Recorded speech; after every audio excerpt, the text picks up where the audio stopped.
મિત્રો, સદીઓ જૂના આ પ્રદેશમાં વસતા માલધારી કોમના હાલમાં લગભગ 129 જેટલા નેહડા છે. હંમેશા આ લોકોને કાળના મુખમાં રહેવાનું, છતાં પણ એમનામાં જાણ્યો કે અજાણ્યો ડર જોવા ના મળે. સિંહોના કુગવાટા અને દીપડાની લુચ્ચાઈ સાથે તેમને આજીવન ઝઝૂમવું પડે છે. મિત્રો, ક્યારે શું ઘટના બનશે એ કહેવું પણ મુશ્કેલ છે. આવા બહાદુર માલધારીઓના જીવનની અનેકો વાતો છે અને એમની જ આ એક વાત છે કે કરમના દાદિયા નામનો એક નેહ છે, જ્યાં આહીર અને કાઠી કોમના માલધારીઓ એક કુટુંબની જેમ રહે છે.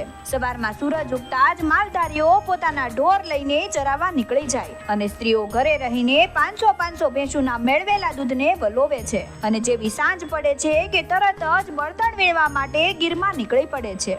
એમાં એક દિવસની આ વાત છે કે એક આધેડ વયની સ્ત્રી સાંજના સમયે બળતણ વીણવા નીકળે છે અને તેની સાથે લગભગ 4 વર્ષનું એક બાળક છે.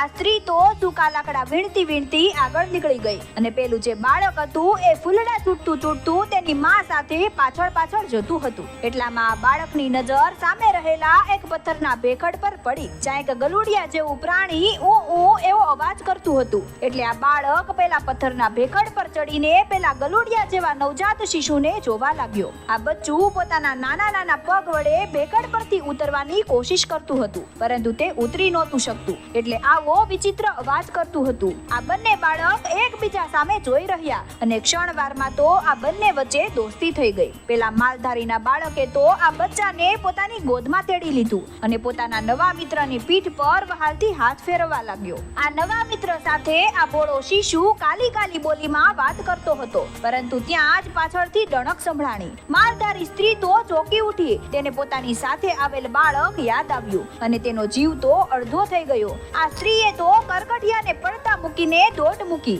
પોતાના હૃદયના ટુકડાને રેઢો મૂકવા બદલ મનોમન પસ્તાવો કરતી હાફળી દોડી. પરંતુ જ્યાં કાટ વટીને આ સ્ત્રી ભેખડ પાસે આવીને ત્યાં તો તેને સામેનું દ્રશ્ય જોયું. આ દ્રશ્ય જોઈને તેને ચક્કર આવી ગયા અને ધરતી ગોળ ફરવા લાગી અને પોતાનું અસ્તિત્વ ભૂલાવા લાગ્યું. હવે બન્યું હતું એવું કે આગલા દિવસે સિંહણે ભેખડની બખોલમાં બચ્ચાને જન્મ આપ્યો હતો. એટલે 2 બચ્ચા આ બખોલમાં હતા.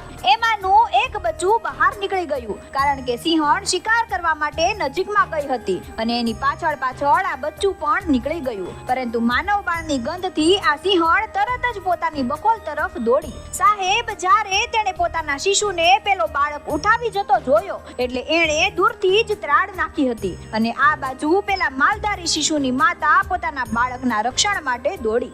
આ બાજુ બંને માતા પોતપોતાના શિશુના રક્ષણ માટે દોડે છે અને વચ્ચે 2 ભૂલકાઓ છે, એક પશુ દેહધારી અને એક માનવ દેહધારી. સાહેબ, કુદરતની કેવી લીલા હે! માલધારી સ્ત્રીએ દૂર ઊભા રહીને પોતાના બાળકને સિંહના બચ્ચાને છોડી દેવા બૂમ પાડી કે છોડી દે બેટા, મૂકી દે એને. પરંતુ સાહેબ, આ બાળક હાથમાં આવેલા આવા અદ્ભુત રમકડાને કેવી રીતે છોડે? માનો જીવ તો તાળવે ચોટ્યો છે અને પાછળથી ગુગવાટા કરતી સિંહણ સાવ નજીક આવી ગઈ હતી. કોણ જાણે ક્ષણવારમાં શું બનશે? માનવ સ્ત્રીએ પોતાના બાળકને વિનંતી કરતા જાણે કે ચીસ પાડી કે છોડી દે બેટા, મૂકી દે એને.